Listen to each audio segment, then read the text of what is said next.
Welcome back to Believe in Jets, a New York Jets podcast on the Believe Podcast Network. My name is Rami Lavi. We got a lot to talk about. Last time we were on here was before the divisional playoff games, and now the NFL playoffs are down to four. So I want to start with recapping one of the divisional playoff games, and you might have guessed it. It relates to the Jets. It's the Jets podcast. Can you guess which game it is? It's not the game that featured a team from their division or even their conference. It's the Washington Commanders and the Detroit Lions. So, to recap the game first, because I talked about this last episode, and it was so crazy how this played out in this episode. Because the thing I talked about was how little moments in sporting events we judge everything, right? We judge, we give these giant contracts or don't give someone a contract. In the case of Sam Darnold versus Daniel Jones, that's what we were talking about at the time. And it's kind of very similar what we're doing with Lamar Jackson today or what we do with Aaron Judge after the postseason. It's very similar. We judge them based on really little minor singular events that happen during the postseason. And it truly is, and I know people say this and it's a cliche, but it truly is a game of inches. And when we judge things by the minute things that happen in these rarest of instances, it can really throw off how we look at everything. And the Lions game was the perfect example of this, and I'll explain why. Because I said to my friends, and I wish I had time to do a podcast before the game. It was a crazy week. I got into a car accident over the weekend too, so it's just been wild, and I'll talk about that. I might be a little bit concussed, so if you're listening to this, you're like, "Oh, he seems off." I'm concussed. I have a headache. I have like this thing on my head also, like some sort of it looks like a carpet burn, they said, like on my head, under my hair. Crazy. So yeah, that was wild. A wild experience. And I was on my way into WFAN. And I went to work anyway because it was 5 o'clock in the morning. What was I supposed to do? Call out of my shift? The show started at 6. I was like, all right, I guess I'm going to work. Like, what am I supposed to do? There's no one to call at 5 a.m. When the show starts at 6. You got to be there at 6. Team player. Just saying. Maybe that's why I'm wearing the Rangers sweatshirt. They've been playing better too. But Boomer, a big Rangers fan, I actually got this sweatshirt from him, and he always talks about how, oh, these guys need to toughen up and show up to work. Well, guess what? Guess what, Boomer? Guess who showed up after they got into a car accident that morning? Minor concussion, treated by the paramedics on site, and boom, straight to work. Yeah, that's right. Anyway, wild experience. Maybe we'll talk about it on one of the episodes, although I feel like I covered most of what everyone needs to know, and I appreciate everyone's kind wishes and blessings. Yes, I'm doing okay. Thank you. Bless your sorrow, bless your souls, bless your hearts. I don't even know how I got. Basically, I wanted to do a preview podcast before the games, and I didn't have a chance. But naturally, and this happens all the time when I'm out, people are like, "Oh, he's the sports guy. Let's talk sports. Oh, you work at FAN. Let's talk sports." So they come over to me. They usually have the same stupid take. So it's like, "Yo, what's Joe Beningo like in real life?" Yeah. Anyway, it's all the same people. Oh, I listen all the time. Is Mike still there? Well, if you listen all the time, you know they've had like four different afternoon shows since Mike left, and he came back in middle and then left again. So you probably don't listen all the time. Anyway, not the point. I'm getting sidetracked already. See, concussion is what happens.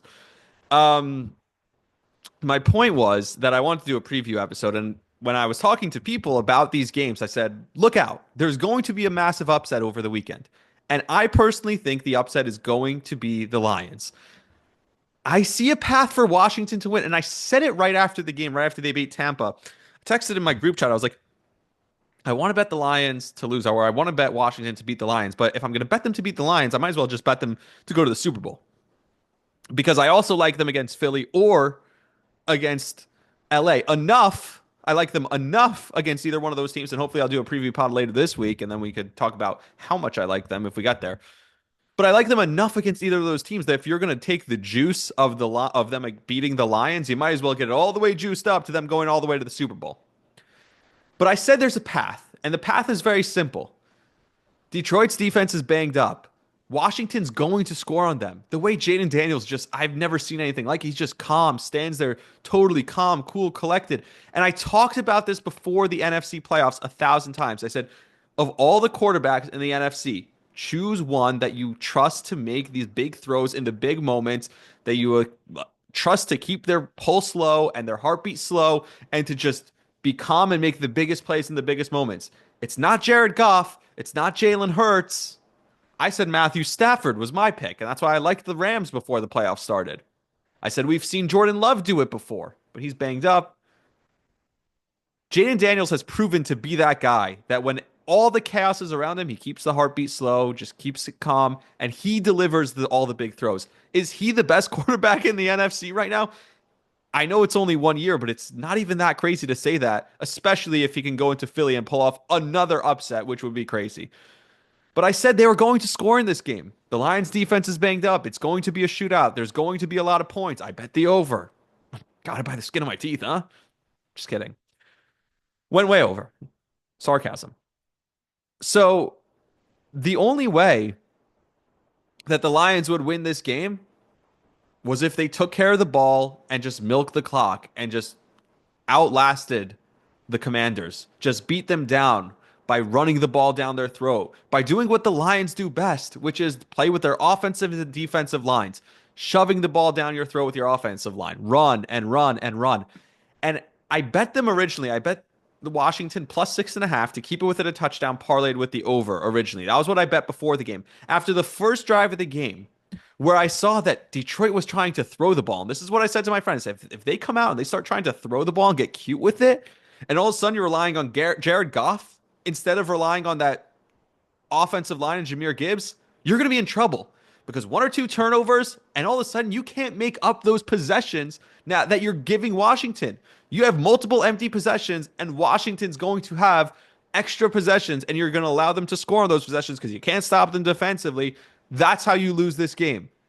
And I was right. And when I saw them throwing early in the game, I was like, oh God, I'm going to bet Washington money line. I bet Washington money line. I parlayed Washington with a Terry McLaurin touchdown. I parlayed Washington with a Jahmyr Gibbs touchdown from the other side. I made so much money on Washington because I had such a belief in Washington. I bet the under total points for the Lions with the over total points, parlayed with the over total points for Washington. There was like a 8-point gap between those two, by the way. So I had a lot of wiggle room in there. Hit all my bets on the Washington game because they all involve somehow Washington winning. Because when I saw that first drive, and this is what got me thinking about it, I was like, damn, they're going to try and throw the ball with Jared Goff in this game. But that's not where they lost the game. Because the first drive just gave me the indication that they weren't just going to turn around and hand it off to Jahmyr Gibbs. If the Detroit Lions turned around and handed the ball off to Jahmyr Gibbs 60 times in the football game, literally every single snap, they could have turned around and handed it to Jahmyr Gibbs. They would have beaten the Commanders and it wouldn't have been close. But they got cute. They decided to throw it, and they decided to rely on trick plays and decided to rely on Jared Goff. And that was the moment I knew the game was over and the moment I knew they lost that game. You know what the exact moment was? The Lions were up 7-3. They were running the ball right down their throat, running the ball right down Washington's throat. Washington couldn't stop them. It's third down and one. It's third down and one at the 17-yard line of the Washington Commanders, 17 yards away from the end zone. Third down and one. The Lions already have a 7-3 lead. And on third and one, after gashing them, running right down their throat, not only did the Lions not run the ball, they went with an empty set. They didn't even give you the illusion that they might run it. They didn't give you the thought that we have to maybe even think about stopping the run. Washington, who knew they couldn't stop the run. And what happened? Amon-Ra falls down in the route. That buys the D-line an extra second. They get to Jared Goff. They strip sack him. He fumbles. Washington takes over. The game wasn't the same since. Washington scores a touchdown, goes up 10-7. You know the history. That one play turned the entire game. And it was that moment where I was like, what are you doing? He probably would have run untouched into the end zone from 17 yards out. But you got cute. You outsmarted yourself again, Ben Johnson, the guy who thinks he's the smartest guy in the room constantly. And good luck in Chicago with your super team of coaching staff that you put together. I hope it works out well for you. The hotshot guy who thinks he's the best. Sure. Well, you didn't use your best assets, your offensive line. And all of a sudden it became a shootout. And now you're worried. And now you're relying on Jared Goff to throw the ball. That's when he starts to throw picks. How about they're driving down the field at the half? All you got to do is kick a field goal, punch it in, do something to make it a game at the half. It's a 10-point game now. Nope. Sails the pass, or actually underthrew it, gets undercut on a post route. Interception. But that's what happens when you put yourself in a situation where now you're relying on Goff more and more. That's the Ben Johnson side of it. The other side of it is almost worse. Not a single adjustment on the defensive side the entire game. And I know all the players that are hurt, down 18 defensive players this year. I get it. It's impossible to compete like that, right? But try something. Make a single adjustment the entire game. Not a single adjustment. How many times did Washington convert? We saw them do the same play that they did to win the game, to ice the game, the triple option with Jaden Daniels running out to his right. Ironically, the play that didn't work for Lamar Jackson and Mark Andrews. We've seen that play now win the game multiple times for Washington. It won the game against Tampa, and they did the same play, the exact same play. Did Ben Johnson not study that? Not Ben Johnson. Did Aaron Glenn not study that? Did the Lions defense not study that? There was not a single adjustment. There was not a single change. And in the biggest moment of the game, the biggest play of the game on the defensive side for the Lions, we talked about what it was on offense, in my opinion. On the defensive side, the biggest play of the game was it's 4th and 2. Washington's only up 3. It's the fourth quarter. It's 4th and 2. You get this stop, and all of a sudden, Washington can't stop you. You're in control. You can take the lead with a touchdown drive. The Lions would have had control of this game, and on 4th and 2, you don't even make them run a play because you get caught with 12 men on the field. No one calls timeout. No communication from anyone. They're trying to yell from the sideline. Discombobulated. It was at that moment I knew Aaron Glenn was going to be the next head coach of the New York Jets. I was sitting there watching, and I'm like, they've been gashed all day. There's been zero adjustments. And in the biggest spot, the biggest moment, a mental error, a costly penalty, too many men on field, on defense, on 4th and 2. That's the ball game, folks. That is when I knew Aaron Glenn would be a perfect fit for the New York Jets. Well, I told you it was a game of inches, and I told you it's always these one or two plays that happen. And I actually messed up a little bit last podcast. I'll be honest. I'll take you behind the scenes because I heard it back listening to it. I was like, oh my God, I didn't even mention what I want to talk about. I brought in the Knicks into the conversation to mention a specific thing, how it's always about one or two plays, and that changes everything. It's the same thing with Darnold. It's the same thing with Lamar Jackson. We'll talk about a little bit later in the episode. It's the same thing with Aaron Judge. It's one or two plays that change how we look at everything, right? And the reason I brought up the Knicks, and then I got off to a whole Knicks side tangent. I'm not going to do that now. Nice win today. Nice win against Trae Young, and they got him back, and they didn't even touch it. No one. They asked Josh about it after the game. They asked Jalen about it after the game. No, we're not talking about Trae Young. What happened? We didn't see anything. We're just another basketball game. They don't take the bait. I love this Knicks team. I'm still not worried. Although it is great that I come on here after wins and I don't have to talk about losses. Anyways, it's not about the Knicks. I said I wasn't going to get down a Knicks tangent.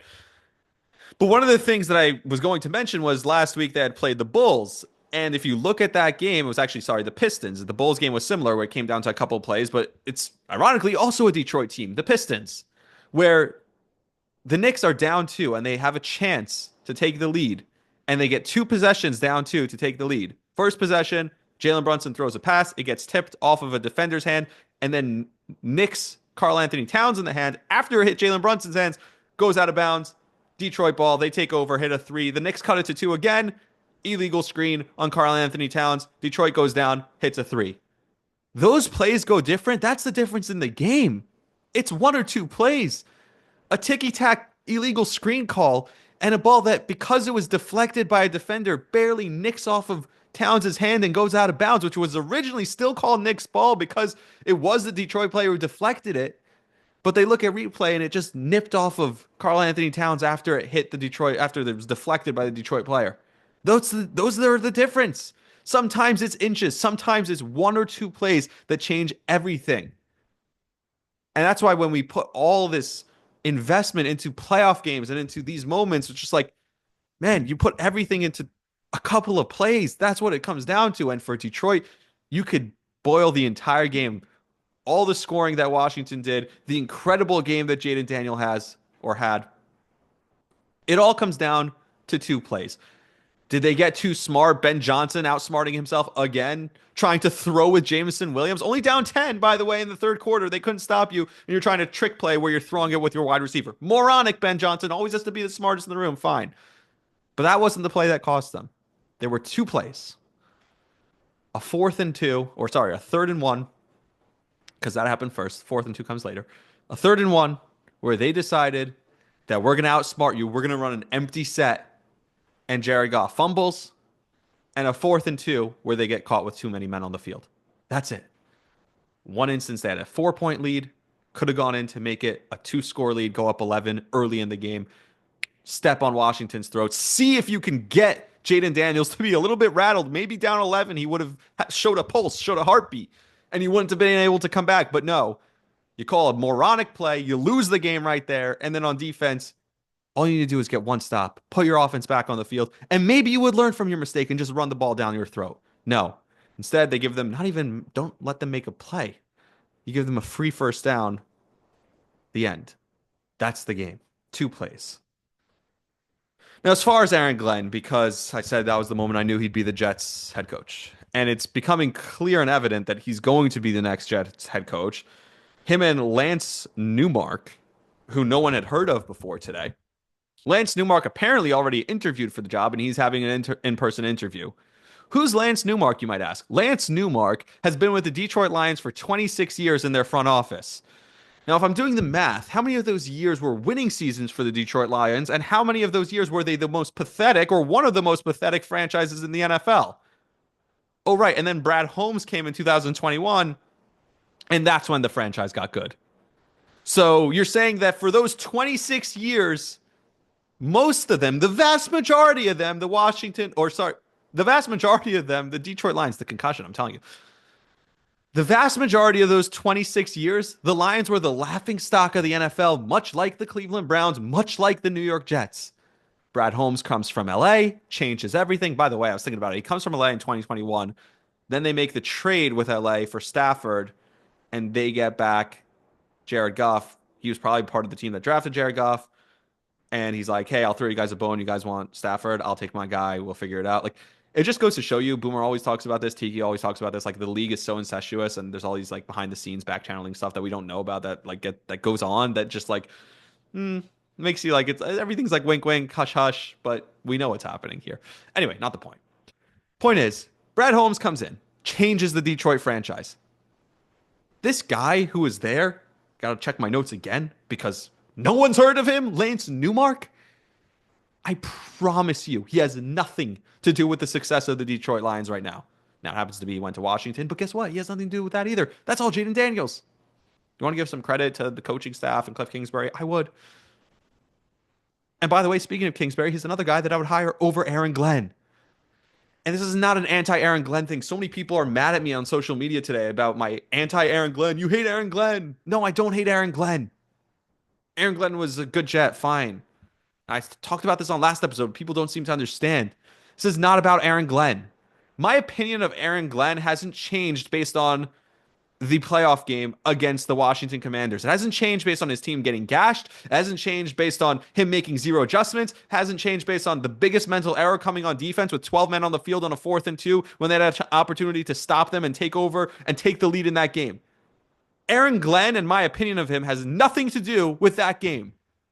I think Aaron Glenn could actually be a really good head coach in this league, or he could suck. We don't know, but it's the same thing as Robert freaking Saleh. It's the same thing as Todd Bowles.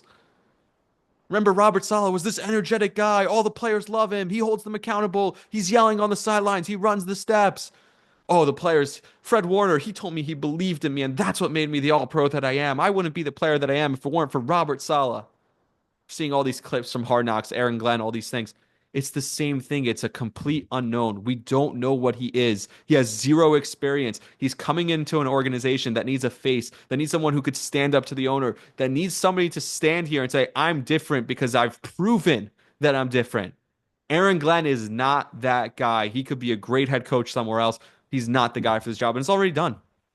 It's going to be him and Newmark. They're coming in together for their interview today. As you're watching this, listening to this Tuesday, it's over. That's it. And I'm going to root for them. Don't get me wrong. I want them to be successful. I want Newmark and Glenn to be successful. I really do. I just don't believe they will be because I've seen it over and over and over again. I've seen this song and dance before. And I'm not going to give you Gruden. I'm not going to give you McCarthy. I get it. Those guys aren't coming. They weren't even interviewed. You want a realistic option? How about Matt Nagy, someone they did interview? He'd be better than Aaron Glenn. Head coaching experience. The guy took Mitch Trubisky to a playoff game. They were 12-4 that year. They would have won the playoff game, by the way, if they don't have the crazy double doink from Cody Parkey. He's dealt with a crazy owner. And then he went back to the Andy Reid trade. Learned from Andy Reid. Don't you think that's better than learning from Dan Campbell? And a quick aside on Dan Campbell, by the way, who everyone's so obsessed with. Ben Johnson plucked from Dan Campbell, and Aaron Glenn's going to be plucked from Dan Campbell. Dan Campbell is a special personality, and there's something special about him. But like, I was kind of joking. Adam Schefter, where's the video of him in the locker room after this game, huh? Because every freaking week we need to see how he fires up the guys, and the guys love him. Look, Dan Campbell's a really good coach. He's never going to lose 13 games in a season. He's too good of a coach. The guys are going to try too hard for him. The guys love him. He's never also going to win a Super Bowl. In the last 2 years now, we saw him blow a lead based on dumb decisions that he made after they had a huge lead in San Francisco in the NFC Championship game. He blew that game. They celebrated early, and then they lost that game. And the team, the second, like they saw the wheels starting to come off, they looked like a deer in the headlights and were scared. And he did too. And then this game, how unprepared did the whole team look? And I know I blamed a lot of it on Glenn and Ben Johnson. The whole team was unprepared. 12 men on the field. At the end of the day, it all comes back to the head coach, and he's standing there crying in the press conferences, both last year and this year. Sorry, man. You could cry all you want, but it's on you. And when he says, it's my fault, I let these guys down. Yeah, you did. When I saw them celebrating so much early in the game after the first couple of touchdowns, I was like, getting this feeling Detroit's going to lose. So you really want to take from the Dan Campbell tree, or do you trust the Andy Reid tree a little bit more? Successful head coach, right? He went back and learned with them, learned with Mahomes. They have zero talent on offense outside of the greatest quarterback this year. And so I would trust Matt Nagy. Or how about a better option who's supposed to be one of the two finalists? You want to go defensive guy? That's what they seem to like. A guy from New York, local guy. Go with Brian Flores. Please go with Brian Flores.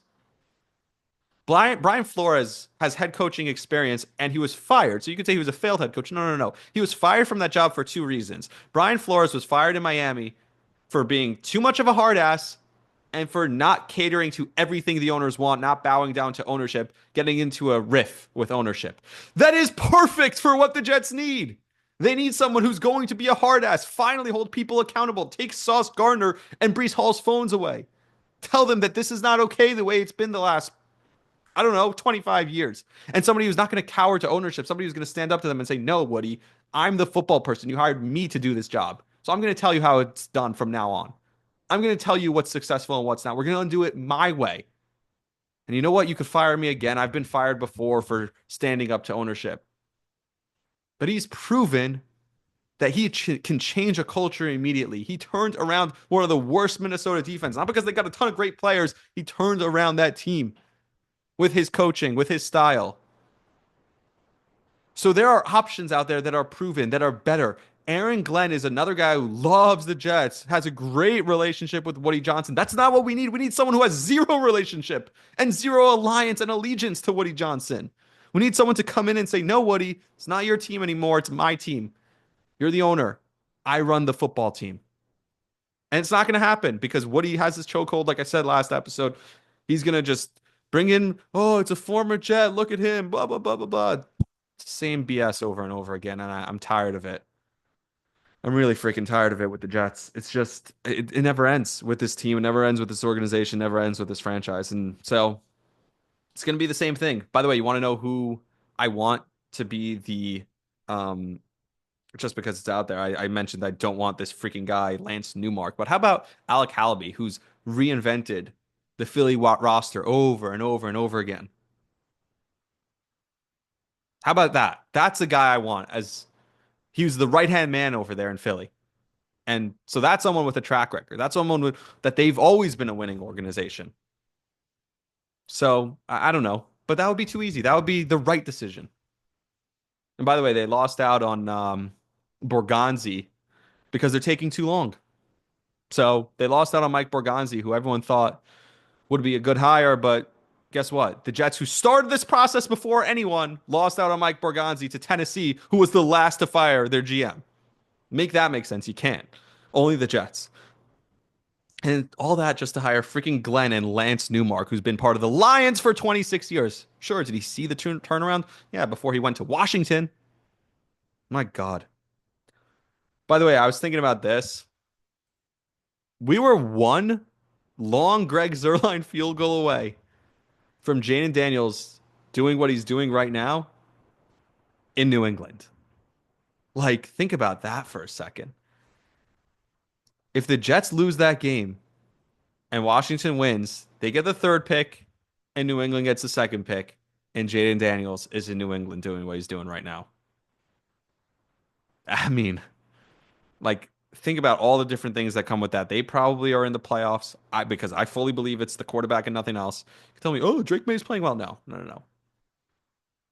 Maybe the Jets head coach is Mike Vrabel. Who knows? But it just like the snowball effect of all those things and whatever it's called, the butterfly effect of all those things is crazy. Um, but yeah, he's impressive. He's incredible, and that kid, I'm rooting for him. I really am because I want to see what he can do. I want to see what he can do in Philly. I think he could beat the Eagles in Philly. So, man, it's special to watch when you have someone take over the league like that. And look, I maybe one day that'll happen for us, right? Get that special talent, that special player. Nothing else matters. All right, I'm going to take a quick break and then we'll talk about the Ravens and Buffalo and a couple other things right after this. All right, coming back on Believe in Jets. Look, the Lamar Jackson narrative, here's what I'm going to talk about with the Ravens, is going to continue. And it's unfortunate that it's going to continue because this game I fully believe was different. Did Lamar have a terrible interception in the first half? Undeniable. Yes. He had a terrible pick in the first half. But he came back and he was money good after that. And what happens? He throws it to Mark Andrews all over the middle of the field. And by the way, the Lamar Jackson interception doesn't lead to points, but he throws it to Mark Andrews over the middle of the field. He drops it. That was on a second and long. Would have picked up a first down. Instead, now it's third down and long. Lamar's trying to make a play, scrambling. They send extra rushers. Third and longs are hard to convert. An extra rusher comes in, snaps the ball out of Lamar's hands. Yes, not a great play by Lamar, but he fumbles. That fumble never happens if they convert the first down and Mark Andrews doesn't drop that pass. I promise you it doesn't happen. That leads to points.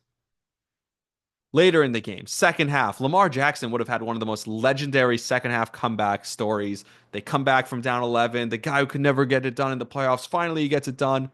But no, Mark Andrews had more to say about it. After they convert a first down over the middle, Mark Andrews has the ball just knocked out of his hands. That leads to points the other way. Now it's superhero time for Lamar, and yet he still gets it done. And they're in a position to tie the game despite the game being killed, being taken away from him by Mark Andrews twice. He has a chance. All they have to do is convert the 2-point conversion. They can tie the game. Who knows? Maybe Buffalo comes back. Maybe they don't. And the 2-point conversion is in Mark Andrews' hands. A chance to redeem yourself, and you dropped it again. This game is different for Lamar. And this is what I talk about. The narrative is going to stay the same. And this game was more important for Lamar. I said it on WFAN before the game. This game was more important for Lamar than it was for Josh Allen. For Josh Allen, was it a legacy game? I don't know. He's beaten big names in the playoffs before. We've seen him have great playoff performances. None of it matters until he beats Mahomes, and that's what they have this week. So sure, the win is nice for Josh Allen, but it's just setting up for another chance to play Patrick Mahomes and the Kansas City Chiefs. And can he beat them? Will he ever beat Mahomes in the playoffs? That's the question. For Lamar, this would have been the first time that he has won on the road against a really great quarterback, one of the other great quarterbacks in the league. We haven't seen him do that. And the narrative is going to continue, unfortunately, because of Mark Andrews. The narrative should have been changed. Lamar Jackson, not only in the second half, yes, he had one bad pick, but after that pick, he played a great football game. But the fumble after a Mark Andrews drop, the Mark Andrews fumble that leads to points and takes points off the board for the Ravens, by the way, and then the drop 2-point conversion. On paper, in the storylines, the headlines that we talk about, yeah, it's going to be the same thing. Lamar can't win the big one. In reality, Lamar did everything to win the big one this time. This year was different. That's why I believe that they're going to be back, and he's the MVP this year, and he'll win more MVPs. He's going to be in big games, and I trust him in big games. I changed the way I view Lamar Jackson in big games because to me, this year, he finally got the monkey off his back. He got the monkey off his shoulders, and he was let down by someone else. Hey, there's 52 players on a team. You win as a team, lose as a team, I guess. But this one's tough to swallow, and it falls squarely on Mark Andrews, in my opinion. So now we have Mahomes and Allen, and we'll talk about that a little bit later in the week. But I have a lot of Raven fans, friends, because I worked in Baltimore on the Ravens radio network for a couple of years. So I have a lot of friends who are Ravens fans from when my time down there, the time I spent, the time I worked down there, the time I lived down there. And let me tell you, Ravens fans are some of the dumbest sports fans. Baltimore sports fans in general, like it's not difficult to root for sports teams and to just follow along and see what happens and understand sports. It's really not. You see so many people doing podcasts and talking about it and sports talk radio. And Baltimore fans just don't get it. The way they view sports, I can't explain. I can't really put my finger on it. They're just stupid. They're bad at being sports fans. They're just not very smart when it comes to being sports fans. Doesn't mean they don't know sports. They're just not good at being fans of sports. I can't describe it any other way. But one of my Baltimore sports fan friends, and I've had a lot of them reaching out to me and talking about, oh, it's Lamar's fault or this, that, whatever.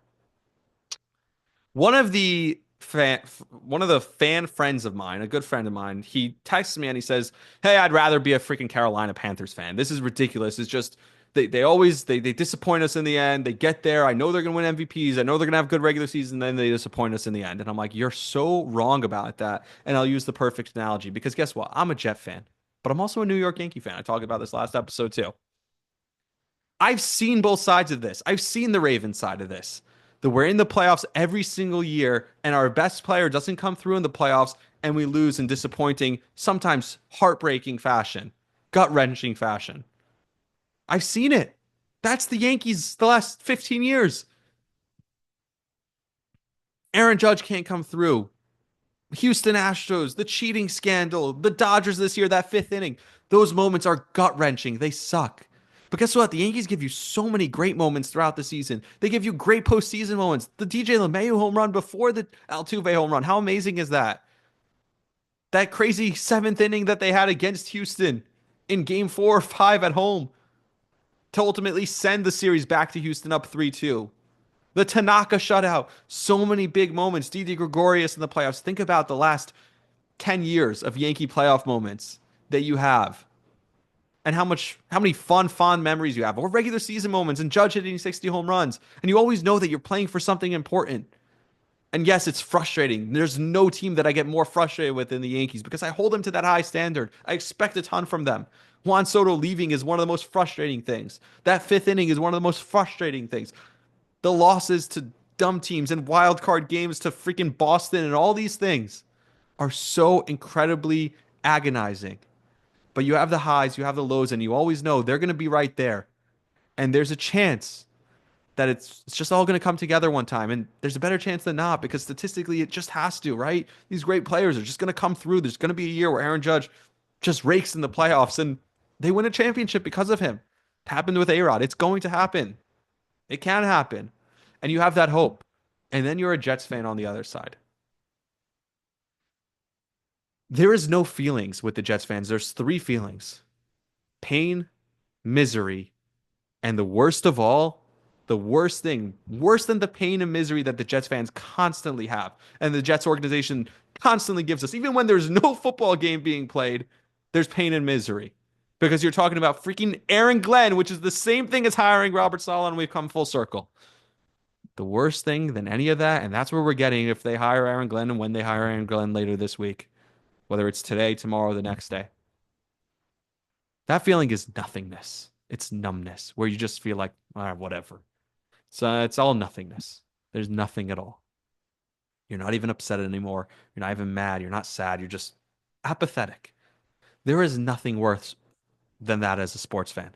So, yes, how incredibly frustrating is it to be a Ravens fan today? How incredibly frustrating is it to be a Vikings fan after the way their season ended? Or even a Lions fan after the way they lost?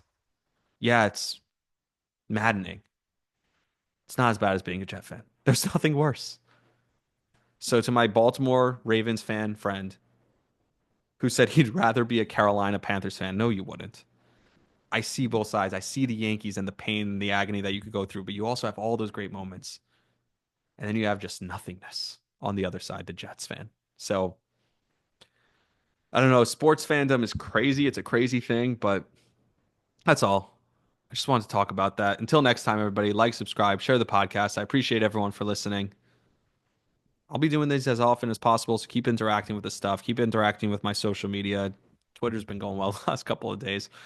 Um, I'm rooting for Aaron Glenn. Don't get me wrong, and we'll talk again when he's ultimately hired. And I'll be on the Jake Asman show on Wednesday. Maybe, probably that's the day he's hired, so we'll talk about it there. But I'll be rooting for him, but just the same thing over and over again. I don't trust it. So until next time, like, subscribe, share the podcast, share it with a friend. I appreciate you all for listening. See ya.